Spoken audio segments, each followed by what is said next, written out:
بسم اللہ الرحمن الرحیم۔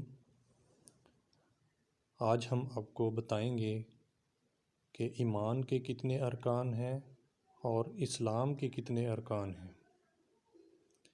ایمان کے ٹوٹل 6 ارکان ہیں اور اسلام کے 5 رکن ہیں، اور ایمان کے اور اسلام کے ارکان میں کیا فرق ہے یہ ہم آپ کو آج سمجھائیں گے۔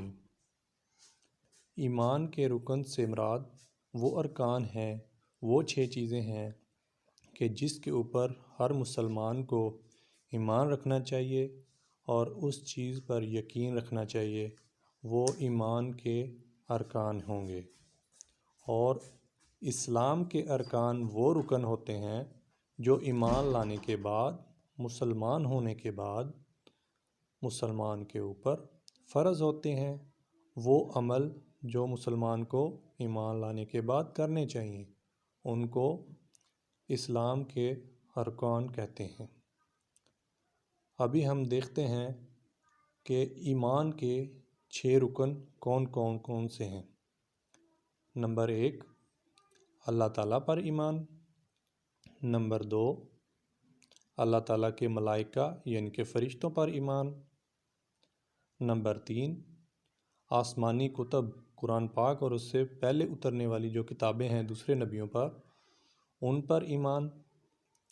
اور نمبر 4، نبی صلی اللہ علیہ وسلم اور ان سے پہلے انبیاء پر ایمان، جتنے بھی رسول آئے ان پر ایمان۔ اس کے بعد 5ویں نمبر پر یوم آخرت پر ایمان، اور 6 نمبر پر ہے اچھی اور بری تقدیر پر ایمان۔ یہ ہمارے ہو گئے ایمان کے 6 رکن۔ اور اس کے بعد ابھی آگے آتے ہیں اسلام کے 5 رکن، جس میں کلمہ، نماز، روزہ، زکوٰۃ اور حج شامل ہیں۔ یہ اسلام کے 5 رکن ہیں۔ امید ہے آپ کو اسلام کے ارکان اور ایمان کے ارکان کی سمجھ